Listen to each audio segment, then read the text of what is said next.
नमस्कार दोस्तों। पर्यावरण अध्ययन को लेके मैं फिर से आपके सामने हाजिर हूँ। और इससे पहले मैंने एक पार्ट 1 पर्यावरण अध्ययन को लेके बनाया था, वो भी महत्वपूर्ण संग्रह था। और इसी क्रम में जो है मैं दूसरा पार्ट लेके आया हूँ। ये भी उतना ही इम्पोर्टेंट है जितना जो है पहला पार्ट था। और इसी में सबसे पहला जो टॉपिक है वो है प्रदूषक और रोग। प्रदूषक और रोग ये मिलान के लिए आपके लिए आ जाता है एग्जाम में। और ये जो एग्जाम है वो UP TET, UP PCS, SSC, railway, यहाँ लगभग सारे एग्जाम में ये टॉपिक रहते हैं। पर्यावरण जिसमें सिलेबस होता है उसमें तो प्रदूषक और रोग और इनसे होने वाले प्रभावित जो अंग हैं, ये पहला टॉपिक है। जो पारा है, पानी में पारा अगर घुल जाता है और वो पानी किसी के अंदर पहुंचता है और निरंतर इसकी अधिकता हो जाती है तो मिनी माटा रोग उत्पन्न हो जाता है। मिनी माटा रोग एक मानसिक असंतुलित और लकवा ग्रसित बीमारी पैदा करता है। इसका नाम जो है जापान से पड़ा। जापान में एक मिनी माटा की खाड़ी है, वहां से ये नाम पड़ा। कैडमियम, जल में कैडमियम की अधिकता हो जाती है तब एक इटाई रोग। इटाई भी ये जापान से आया है, वहां का जो स्थानीय नाम है। इसमें जो एक शरीर के जोड़ों में गंभीर दर्द उत्पन्न होता है। इस कारण जो है इसमें इटाई रोग स्थानीय भाषा में इसका नाम दे दिया गया। इसी क्रम में आगे नाइट्रेट जल में अधिकता हो जाती है इसकी तो एक ब्लू बेबी सिंड्रोम इस बीमारी का नाम इसलिए रखा गया क्योंकि इसमें जो बच्चे का शरीर है वो नीला पड़ जाता है।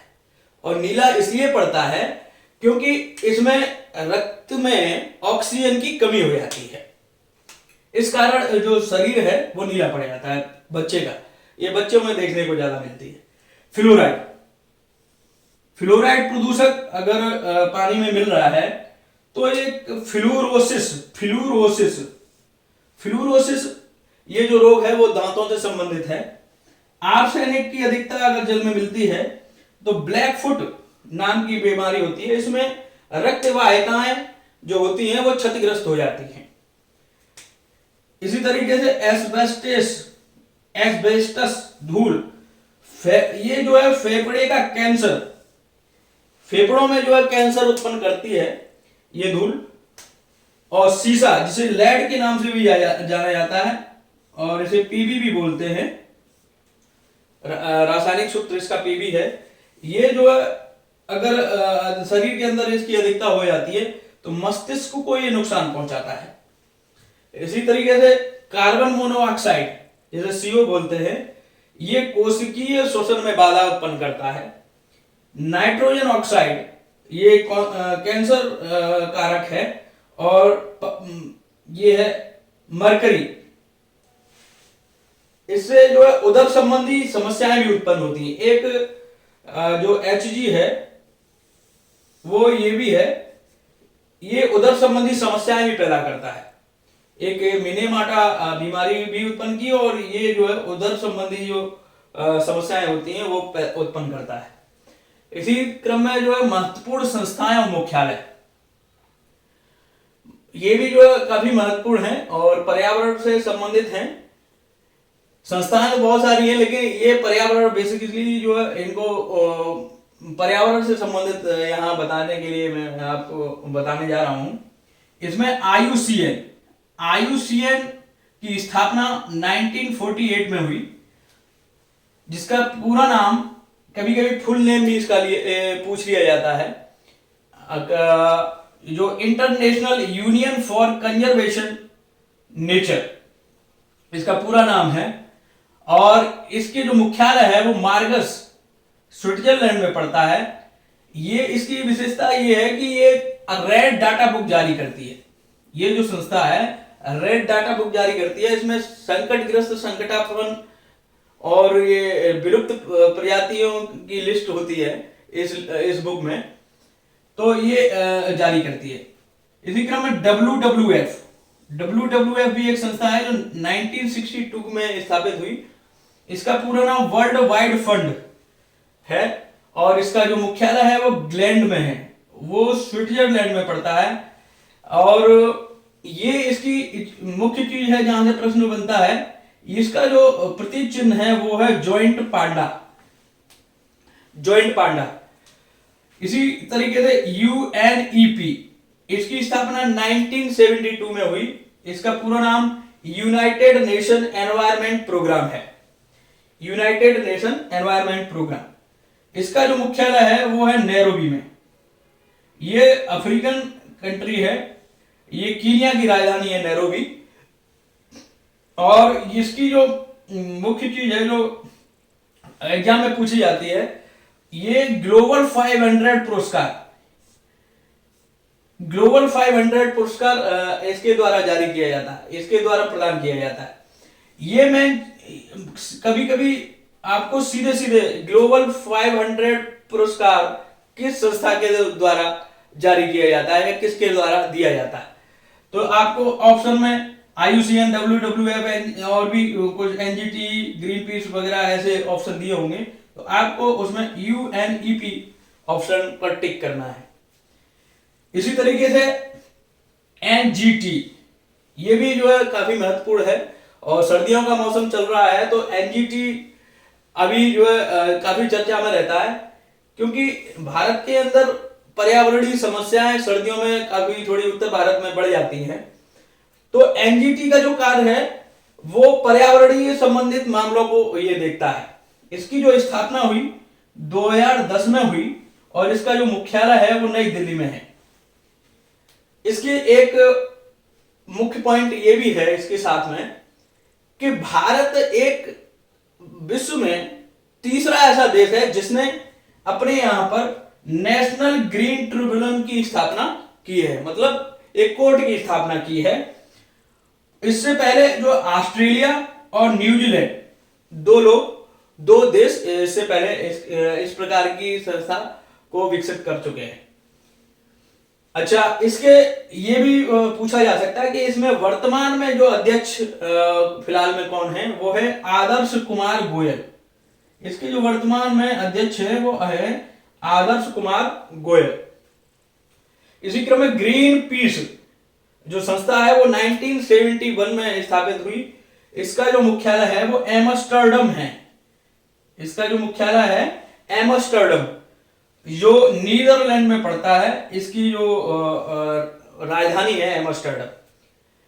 इसी तरीके से खाद्य श्रृंखला, इसी क्रम में जो खाद्य श्रृंखला से अधिकतर अगर पर्यावरण में जो विषय होता है एग्जाम में, तो खाद्य श्रृंखला से एक प्रश्न जरूर निश्चित रूप से देखने को मिलता है, चाहे यूपी टेट हो या यूपीपीसीएस या फिर अदर एग्जाम। तो उसमें जो है खाद्य श्रृंखला, खाद्य श्रृंखला एक तरीके से स्टार्ट होती है सूर्य से। सूर्य जो अगर हम बनाएंगे तो सूर्य से जो अपना प्रकाश संश्लेषण की क्रिया के द्वारा उत्पादक जो है सभी हरे पौधे और फाइटोप्लैंक्टन ये अपनी पोषण करते हैं, उसको स्वपोषी बोलते हैं। जो अपना भोजन स्वयं बना सकते हैं उन्हें स्वपोषी बोला जाता है। इसके आगे इस पर जो डिपेंड होते हैं, उत्पादकों पर जो डिपेंड होते हैं वो उपभोक्ताएं कहलाते हैं, उपभोक्ता कहलाते हैं। उपभोक्ता भी तीन प्रकार के होते हैं। पहला जो होता है वो होता है शाकाहारी, दूसरा होता है मांसाहारी और तीसरा होता है मांसाहारी और सर्वाहारी। तीन तरीके का होता है। प्राथमिक उपभोक्ता, द्वितीयक उपभोक्ता और तृतीयक उपभोक्ता में इसको बांटते हैं। अच्छा, उपभोक्ता क्या है? ये परपोषी होता है, परपोषी जीव है। परपोषी का मतलब जो दूसरों पर निर्भर होता है। शाकाहारी, मांसाहारी और सर्वाहारी तीनों ही इसमें शामिल होते हैं इस चीज में, उपभोक्ता में। अच्छा, जो प्राथमिक उपभोक्ता होता है वो शाकाहारी होता है, जैसे गाय, बकरी और टिड्डा इत्यादि। और जो द्वितीयक उपभोक्ता होता है वो शाकाहारी पर निर्भर होता है, जिसे हम मांसाहारी कहते हैं, मतलब शाकाहारी जीवों पर निर्भर होता है। शाकाहार खाने पर नहीं, शाकाहार ही जीवों पर निर्भर होता है। मांसाहारी, इसको मांसाहारी इसीलिए बोला जाता है क्योंकि ये जो है शाकाहारी जीवों को खाता है, जैसे मेढक, बिल्ली, भेड़िया। इसी तरीके से तृतीयक उपभोक्ता, इसमें मांसाहारी और सर्वाहारी दोनों आ जाते हैं, जो द्वितीयक उपभोक्ता पर निर्भर होते हैं, शेर और चीता, और मनुष्य भी इसमें शामिल होता है। इसके बाद अपघटनकर्ता। अपघटनकर्ता इसमें इसको हम जो है प्रकृति का मेहतर भी बोलते हैं। क्यों? क्योंकि ये प्रकृति में साफ सफाई का कार्य करता है। कैसे? उत्पादक एंड और उपभोक्ताओं के मृत शरीर का अपघटन करता है। जब उत्पादक और उपभोक्ता जीर्ण शीर्ण अवस्था में आ जाते हैं तो यही अपघटन करता इसको पर्यावरण में, मिट्टी में मिलाने का कार्य करते हैं। और ये कौन होते हैं? ये कवक, जीवाणु और सूक्ष्म जीव होते हैं। अच्छा, एक प्रश्न और इसमें से बन जाता है कि खाद्य श्रृंखला में ऊर्जा का प्रवाह किस प्रकार होता है। ये सीधे सीधे प्रश्न आपको मिल जाता है। तो ऑप्शन में एक दिशी, चक्री, बहुदिशी, इस टाइप के ऑप्शन में रहते हैं। तो आप इस पर टिक लगाएंगे एक दिशी। एक दिशी खाद्य श्रृंखला में ऊर्जा का प्रवाह एक दिशी होता है, ना कि चक्री। इसी तरीके से एक नियम आता है, इसी ऊर्जा खाद्य श्रृंखला से संबंधित है। यह है लिंडमैन का नियम, जिसे ऊर्जा का 10% का नियम भी बोलते हैं। इसमें क्या होता है?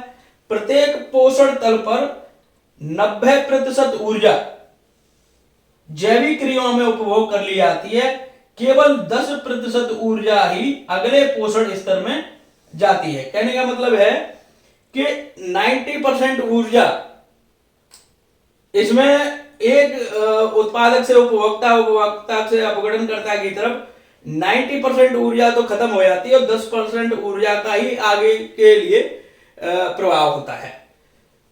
तो आज के लिए इतना ही। और मेरा प्रयास यही है कि पर्यावरण अध्ययन में आपको अधिक से अधिक नंबर गेन करा सकूं। और मैंने बहुत ही महत्वपूर्ण प्रश्न इसमें कराए गए हैं। और आप इस वीडियो में को आपको अच्छी लगी हो तो आप इस वीडियो को लाइक एंड सब्सक्राइब और शेयर जरूर करिएगा। धन्यवाद।